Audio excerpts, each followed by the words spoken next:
पहिले आहे आता प्रोफेज. बघा आता इथं पहिला पॉइंट आहे somatic cell and stem cell. Sorry prophase बघा condition of the basically thin thread like chromosome start due to this they become short and thick and they start to appear along the pair of sister chromatids. आता बघा इथं तुम्हाला आता म्हणलं आता ही आपली sale आहे. ह्या सेल मध्ये अशा प्रकारच्या दोन सिस्टर क्रोमाइट तयार होतात. कधी होतात? ज्यावेळेस डीएनए कंडेन्सेशन झालं. डीएनए कंडेन्सेशन होऊन काय होतंय क्रोमॅटिक फायबर झाले आणि ह्या क्रोमॅटिक फायबर पासून अशा दोन काय तयार होतात सिस्टर क्रोमोसोम. ह्या दोन सिस्टर क्रोमोसोम तयार झाल्या कशामध्ये आणि ह्या कशात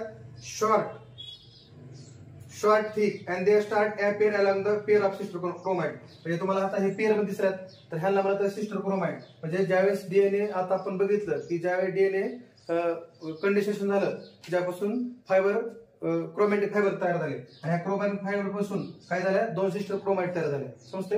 आणि ह्या शॉर्ट आणि थिक पण आहेत. आता परत पुन्हा काय होतं पुढे बघा centrioles duplicate each centriole move to the opposite pole of the cell. आता बघा इथं सेंट्रिओल्स पण तयार झाले. हे दोन सेंट्रिओल्स दिसतात तुम्हाला इथं. हे दोन सेंट्रिओल्स असे तयार होते इथं तर ह्याला म्हणत आहे सेंट्रिओल्स. आणि आता हे सुद्धा ह्यांचा नंबर काय करते डबल करते. म्हणजे आता इथं पण हे काय झालं दोन तयार झाले सेंट्रिओल्स. हे दोन तयार झाले हे दोन आणि हे दोन समजतंय. आणि हे सेंट्रिओल्स पण काय होईल बघा डुप्लिकेट आणि centriole move the opposite pole of cell. आता हे दोघं काय होणार आहेत हे ऑपोजिट जाणार आहेत. इथं दोन जाणार आहेत असे आणि इथं दोन जाणार आहेत. इथनं हे जाणार आहेत म्हणजे दोघं पण काय येणार असे ऑपोजिट पोलला इथे येणार आहेत समजतंय का. म्हणजे अगोदर इथं तयार झाले पहिल्यांदा काय झालं डीएनए जो आहे कंडेन्सेशन झालं त्याच्यापासून काय झालं क्रोमॅटिक फायबर तयार झाला. क्रोमॅटिक फायबर पासून हे सिस्टर क्रोमोसोम तयार झाले न्यूक्लियस मध्ये. आणि परत ह्याच्या इथं सेंट्रिओल्स पण तयार झाले इथं बाहेर. पण नंतर पुन्हा काय झाले हे दोन्ही सेंट्रिओल्स हे दोन्ही ऑपोजिट साइडला आले दोन्ही. आणि परत पुन्हा काय झालं बघा nuclear membrane and nuclear start disappear. आता हे जे न्यूक्लिअर मेम्ब्रेन आहे हे बाहेरचं हे कव्हरिंग आहे हे न्यूक्लिअर मेम्ब्रेन डिसअपिअर व्हायला लागलं समजतंय. म्हणजे न्यूक्लिअर मेम्ब्रेन डिसअपिअर झालं आणि न्यूक्लियस पण आता इथं न्यूक्लियस इथं प्रोजेक्ट होता. इथं आपण न्यूक्लियस होता दाखवला अगोदर इथं न्यूक्लियस पण होता इथं. तर ज्यावेळेस ज्यावेळेस इमेज होईल तर त्यावेळेस ती काय होणार आहे न्यूक्लिअर मेम्ब्रेन पण डिसअपिअर होणार आहे. तर आता आपण ती प्रोफेज एक बघितली आणि दुसरी कोणती बघितली मेटाफेज. आता प्रोफेज मध्ये काय झालं ज्यावेळेस डीएनए कंडेन्सेशन झालं त्याच्यापासून क्रोमॅटिक फायबर तयार झाले आणि त्या क्रोमॅटिक फायबरपासून दोन सिस्टर क्रोमाइट तयार झाले. आणि इथं तुम्हाला काय दिसत दोन सेंट्रिओल पण दिसत हे दोन सेंट्रिओल्स आणि इथं हा न्यूक्लियस पण दिसत होता. म्हणजे न्यूक्लियस दिसत होता दोन सिस्टर क्रोमाइट तयार झाले पण इथं सेंट्रिओल्स पण दिसत होते. नंतर पुन्हा हे दोघं जण काय झाले ह्यांचं पण एक डुप्लिकेट तयार झालं सेम. आणि हे दोघं पण पुन्हा इथून ह्यांची पोझिशन चेंज झाली ते इथं आले ऑपोजिट पोलला आले दोघं पण. आणि ही जी कव्हरिंग होती न्यूक्लिअर मेम्ब्रेन हे बी डिसअपिअर झालं आणि ह्यातलं जे न्यूक्लियस होतं तर हे पण डिसअपिअर झालं. म्हणजे मी दाखवताना पहिल्यांदा तुम्हाला न्यूक्लियस असं दाखवलं आणि ज्यावेळेस डिसअपिअर झालं तर त्यावेळेस हे असं झालं समजतंय. तर हे झालं कुठल्या प्रोफेज मध्ये. दुसरी आता मेटाफेज. आता मेटाफेज मध्ये काय झालं बघा न्यूक्लिअर मेम्ब्रेन आणि न्यूक्लियस काय झालं डिसअपिअर झालं. परत पुन्हा काय झालं इथून ज्यावेळेस आता हे दोघं जण दोन सिस्टर क्रोमाइट दोघं पण काय झाले एक प्लेन लाईन मध्ये सेंटरला जसं अर्थ सेंटर मध्ये कशी लाईन घेतली तसं हे दोघं पण ह्यांच्या सेंट्री मेअर सोडून एक अशी इमेजरी लाईन पासिंग झाली. आणि परत आता हे दोघं जण ऑपोजिट साइडला आहेत कोण सेंट्रिओल्स. तर ह्या सेंट्रिओल्स मधून पण अशी एक डॉटेड लाईन पास झाली. म्हणजे सेंट्रीमेअर्स आणि सेंट्रिओल्स हे दोघं पण तयार होऊन काय झालं स्पिंडल फायबर तयार झालं समजतंय. म्हणजे ह्या दोन फेज इथं आपल्या कम्प्लीट झाल्या. बघा आपली पहिली फेज झाली कोणती प्रोफेज आणि दुसरी झाली मेटाफेज. तर तिसरी बघा अॅनाफेज. आता anaphase centromere split and therefore sister chromatid of each chromosome separate the pulled part opposite direction with help of spindle fibre. आता बघा ह्या फेज मध्ये आपण बघितलं मेटाफेज मध्ये हे दोघं जण एक सेंट्रीमेअरच्या मधून एक लाईन पास झाली आणि हे जे आहेत सेंट्रिओल्स मधून पण ही लाईन एक सेंटीमीटर मधून पास झाली आणि ह्याचा असा आकार झाला होता. आता हे काय होणार इथं दोघं पण बघा आता इथं सिस्टर क्रोमाइट जे आहेत ते सेपरेट होणार. The centromere split and therefore sister chromate of each chromosome separate. आता बघा ह्याला स्प्लिट करणार आहेत म्हणजे क्रोमोसोम ह्याला इकडे वाढणार आहेत, ह्याला इकडे वाढणार आहे अपोजिट डायरेक्शनला, आणि त्यामुळे हे दोघं पण काय होणार तर त्या ठिकाणी सेपरेट होणार आहेत. म्हणजे जसं आपला ही अशा कशा जोड्या होत्या दोन्ही, हे जोड्या अशा राहणार नाहीत. कारण का तर हे दोन्ही पण जोड्या एक म्हणजे अशी हे जोडीला असं इकडे ओढल्या जाणार आहे आणि इकडून पण ह्या जोडीला असं इकडे वाढल्या जाणार आहे. आणि कोण वाढणार आहे? Spindle fibre. समजतात? हे दोघं पण स्पिंडल फायबर काय करणार आहे ना, हे दोघं पण त्याला ऑपोजिट डायरेक्शननं त्याला वाढणार आहेत आणि त्यामुळे हे ह्यांच्या जे सिस्टर क्रोमॅट होत्या तर हे दोघं पण काय झाल्या सेपरेट झाले. And this separate sister chromatid is called the daughter chromosome. आणि तुम्हाला आता म्हणलेलं की जसं पॅरेंट सेल पासून ते डॉटर सेल, तर इथं पण ते दोन आता जे काय सिस्टर क्रोमॅट होत्या आता ते काय झाले डॉटर सेल झाले. म्हणजे आता हे सेपरेट तयार झाले अशा. समजतंय? म्हणजे ह्याला काय म्हणत आहे? डॉटर सेल म्हणत आहे. दोघं सेपरेट तयार झाले.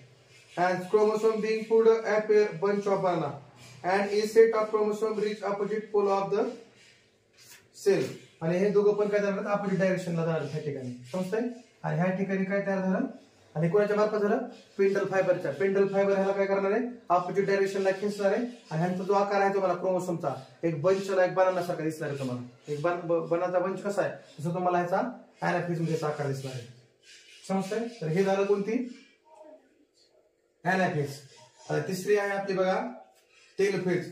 The chromosome which have reached the opposite pole of the cell now started decondension due to which again become thread-like thin, invisible. आता बघा आता इथे तुम्हाला परत आता बघा ही फेज जी आहे आपली, आता ह्या फेज मध्ये काय होणार आहे? जे सिस्टर क्रोमॅट जे होते आपले असे झालते ह्यांचं डिकंडेन्सेशन होणार आहे. डिकंडेन्सेशन म्हणजे परत ते काय होणार आहे? डीएनए बनणार आहे. डीएनए म्हणजे काय होणार आता? हे धाग्यासारखे असे बनतील कसे पण. समजतंय? हे असे धाग्यासारखे बनतील. परत ते जसं पहिल्या स्टेज मध्ये डीएनए पासून आपलं काय बोलतो? Chromatic fibre. आणि त्या क्रोमॅटिक फायबर पासून काय बनतं? सिस्टर क्रोमॅट तयार होते. आता इथं परत पुन्हा काय झालंय? ज्यावेळी डिकंडेन्सेशन झालं परत हे डीएनए झाले. म्हणजे कोणाचं झालं? सिस्टर क्रोमॅटचं कंडेन्सेशन होऊन पुन्हा काय झाले? डीएनए झाले. आणि परत डीएनए म्हणून काय झालं बघा?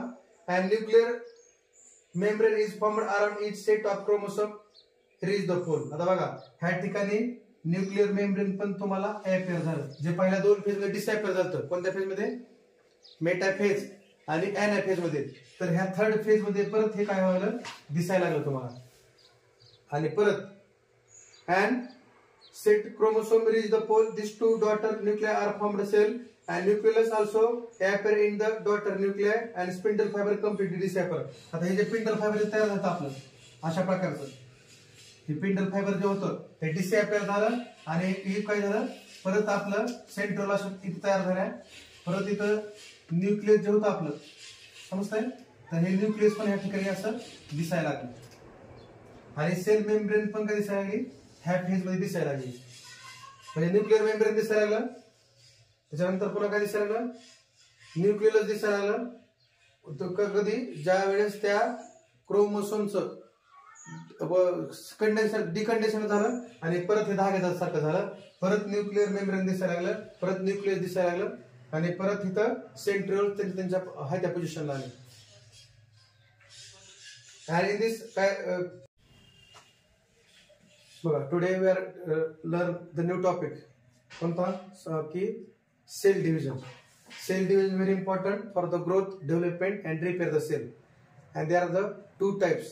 That is first somatic cell and दुसरं reproductive cell. आता बॉडीचे सेल जे आहेत तर ते बॉडीचे सेल म्हणजे कोणत्या? हार्ट असतील, स्मॉल इंटेस्टाईन, लार्ज इंटेस्टाईन असतील, किडनी असेल. तर हे बॉडी सेल म्हणजे कोणत्या? आपल्या सोमॅटिक सेल. आणि दुसरं रिप्रोडक्टिव्ह सेल म्हणजे कोणत्या? जे स्पर्म सेल आहेत आणि जे एग सेल्स आहेत. आणि जे त्यांना रिप्रोड्यूस करायचं असेल तर मला काय करायची गरज आहे?